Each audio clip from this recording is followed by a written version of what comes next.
Енді біз мына батыс фасадында тұрмыз. Мына жақтан қараған кезде бұл арабша жаңа әлиф дегенді білдіреді. Сосын қалған мыналарда қалған әріптер шығарады, сонымен Алла деген жазу шығады. Жалпы мына кесененің өзінен тұрсынан.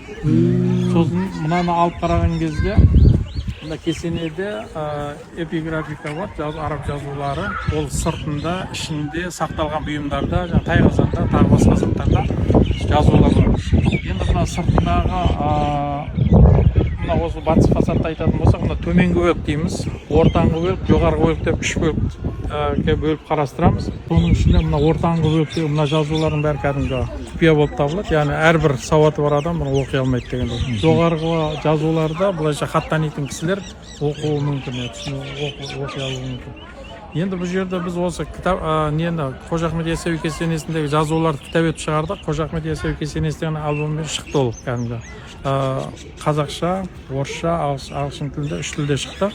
Енді біз осы Қожа Ахмет Яссауи кесенесіндегі жазулардың мәні бойынша жұмыс жасап жатырмыз. Сөйтсе, ол жерде де бұл жаңағы нәтиже босқа жазылмағандығы, бір себеппен жазылғандығын соны анықтап отырмыз. Мына қарасақ, мына төменгі бөлік дейміз. Төменгі бөлікте тек қана жұлдыз тәрізді өрнектер ғана бар. Жалпы бұл жұлдыздар былайша алып қараған кезде физикалық әлемнің ең шыңы жұлдыз дегеніміз. Сонда неге бұны жаңағы төменге салды деген сұрақ туындады ол зерттеу барысында. Неге ол жұлдыз деген ана күмбездің астында тұру керек па? Я биік жақта ол биікке салыну керек па? Сөйтсек, бұл жерде де бір сырлар бар екен. Одан кейін оны әзір жаңағы мына ортаңғы бөлікте қарасаңыздар бір X тәрізді кескін шығу керек. Әдемілеп қараған кезде X. Соның әрқайсысының ішінде жазу бар. Ол жазулар Аллаху Рабби Мұхаммед Нәбии деген сөз. Раббым Алла, пайғамбар Мұхаммед деген сөз. Мына оңтүстік мұнарадан солтүстікке дейін 100 шақты рет жазылған. Оны енді бұлайша кітаптарда айтылады. Егер бір жақсы сөзді, зікір сөзін мысалы тілмен 100 рет қайталасаң, жүрек бір рет мақұлдайды дейді. Жаратушы жалғыз Алла екендігі, одан кейін соңғы пайғамбар Мұхаммед екендігін енді осы жерден көруге болады. Және иманның өзінің бірнеше ашықтамалар бар, соның бәрін осы жерден көре аламыз. Біреуін айта кетейін.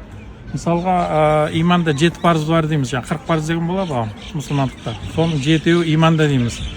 Соны қарасақ, мына терезелермен беріпті, 7 иманды.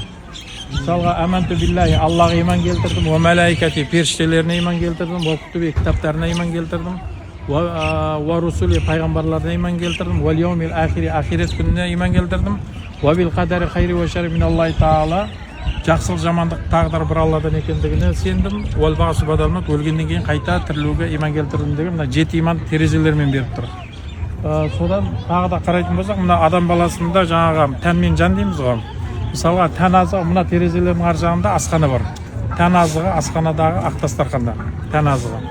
Ал енді жан азығы, мысалға, мына есіктен қарасақ, ары қарай кірсек, жаңағы бір жағында мешіт, бір жағында кітапхана, жан азығы. Енді осылай жаңағы көптеген сырлар енді шыға береді екен. Жоғарғы бөліктегі жазуларға қарасақ, бізді сол иманымыздың шыңдалуына сол себепші болады мына сөздер, мына аяттар. Аллаху табарака ва тағала, Алла тағала айтты дейді. Ва индаху мафатихул гайби ла я'ламуха илля ху. Алланың құзырында ғайыптың кілттері бар дейді. Оны тек өзі біледі дейді. Ва я'ламу ма фил барри вал бахри. Ол Алла құрлықта не бар, теңізде не бар, оны да Алла біледі дейді. Мысалға, біз әрі кетсе өзіміздің жүрген жерімізді білуіміз мүмкін. Мысалға, әшейін басқан жерлеріміз, көрген жерлеріміз дегендей. Теңізде де, құрлықта да, бәрін біле алмаймыз ғой, адам пендеміз ғой бәрін. Сонда бірақ Алла тағала ол құрлықта не бар, теңізде не бар, оның бәрін біледі дейді. Уама тасқуту мин варақатин илля я'ламуха, және бір жапырақ түсетін болса, оны да Алла біледі дейді. Одан кейін вала хаббатин фи зулуматил арди вала ратбин вала ябисин илля фи китаби мубин. Егер дейді бір ұрық дейді, дән жердің қараңғылығына түсетін болса, ол жас па, ол құрғап қалған ба, кеуіп қалған ба, ол да Алланың ашық кітабында тіркеуде тұр дейді. Қазақта сөз бар, судың да сұрауы бар дейді. Біздің енді бұл жерден енді қорыта айтатын мәселеміз, жаңа бұл аяттан шығатын мәселе, мына құмның түйіріне дейін, шаңның тозаңына дейін барлығы Алла тағаланың ашық кітабында тіркеуде тұр. Яғни айналамыздағы, табиғаттағы заттардың барлығы босқа жаратылмаған, егесі бар, оның жаңағы тіркеуде тұрған заттар олардың бәрі. Одан кейін бұл осылардың барлығын адам ойлаған кезде кәдімгі теңіз, жаңағы су, құрлық, ағаш, жапырақтар тағы басқа адамның иманы, Аллаға деген сенімі күшейеді. Сол кезде ол адам жаңа шынайы иманға, иманның ең жоғарғы дәрежесі болып табылады, соған қол жеткізеді. Енді бұл жерде тағы бір қызығы бар. Ана суағарды көріп тұрсыздар ғой, күмбездің астындағы. Соның астында сәл артқа жылыстақ сол жерде бір жазу бар, жаңа суағардың астында. Мына жерден сәл көрінбей тұр. Сол суағардың астындағы жазуда қалан Нәби алейхиссалам пайғамбар айтты дейді. Ад-дүния жифатун талибуха килабун дейді. Дүние жемтіп, оны іздеген иттер дейді. Осы 3 рет жазылған ең биік жерде тұр. Енді бұл жердегі мәселе дүние дегеніміз кәдімгі сен жаңағы байлық жинама, сен жаңағы билікке келме деген сөз емес. Байлығыңды да тап, биліктің де шыңына көтеріл. Бұл жердегі нәрсе жүрегіңе кірмесін дейді.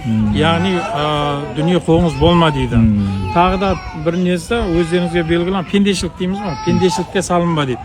Мысалға қызғаншақтық, көре алмаушылық, тағы жалқаулық, анау бәрі жаңағы пендешілік қой. Сонда соған салынба деп бұл жерде бір ескерту бар. Яғни адам баласы мына жаңағы рухани әлемге қадам басқан кезде осы дүниенің шындықтарын бәрін тауып, ең Аллаға деген шынайы сенімін стандарт жаңағыдай сенім өлшемдеріне жеткізген кезде өзінің иман дәрежесін соның алдында тағы бір ескерту, дүниеге алданып қалуы мүмкін екен.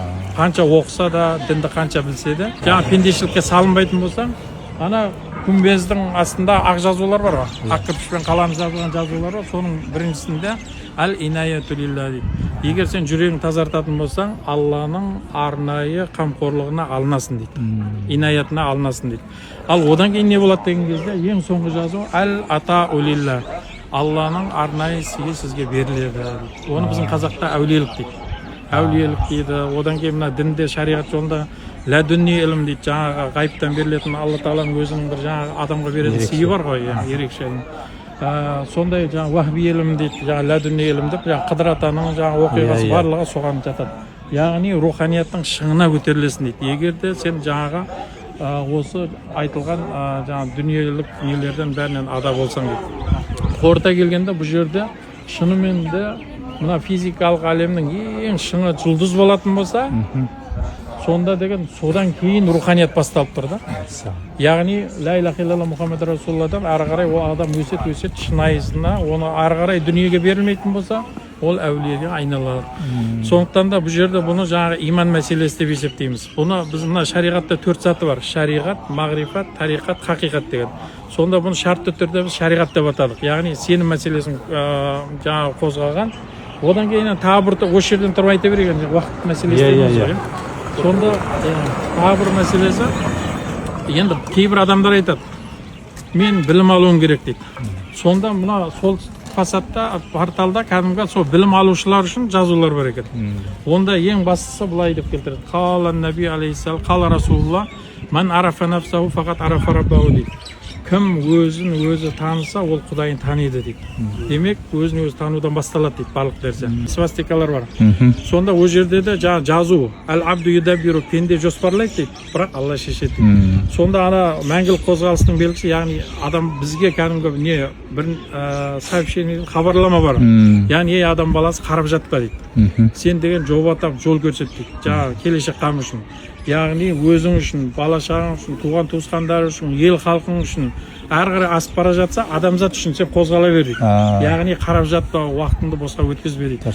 Яғни бұл жерде ілім алудан мақсат не деген кезде, адам өзінің өзі тану, өзінің өзі танығаннан кейін адам баласы өзінің шектеулі екендігін біледі, Алланың шексіз екендігін біледі. Сонымен негізгі нәтиже не деген кезде, жаңа әл-мүлку лилла, байлық, билік. Яғни билік, жаңа президент болады, бай болады, профессор болады, я болмаса әл-құдрату лилла, чемпион болады, генерал болады. Сонда адам білім алғаннан кейінгі негізгі жетістігі осы. Енді президент болады дейміз. Сонда қарап отырсақ, кейбіреулер одан әрі қарай не істеймін деген сұрақ қояды. Кейбіреулер қоя біледі, кейбіреулер сонымен қалып қояды. Ал сұрақ қойғандар әрі қарай тағы да жалғасады олардың өмірі. Қалай деген кезде, сол жерде тағы бір жазу бар, әл бақа улилля, мәңгі бақи болу Аллаға тән дейді. Сонда жаңа сұрақ, міндетті түрде жаңа сұрақ қойылады ғой. Мен мәңгі бақи болған Алламен қалай арамды түзетемін деген сұрақ туындайды. Соның жауабына арғы бетте, яғни шығыс жағында соны жазып қойыпты. Қалай деген кезде дәл осындай куфи жазуымен жаңағы жазулар ол жерде Субханалла, Алхамдулилла, Аллаху Акбар деген жазулар бар. Сосын мына ойық бар, ойықтың ішінде Мұхаммедке пайғамбардың саллаллаху алейхи ва саллям есімдер жазылған. Сонда жаңа Алла пәк, Аллаға мадақ болсын, Алла ең ұлық деген сөз. Яғни ол не деген сөз? Сенің мысалға бұл дүниеде сен жаңа президентсің ба, байсың ба, профессорсың ба, я чемпионсың ба, генералсың ба, кім болмасаң ол бар, адам баласысың, сен сондай дәрежеге жетсең де сен Алланы ұмытпа дейді. Жаңа Алланы әрқашанда тіліңде Алла Тағаланың зікірі болсын дейді.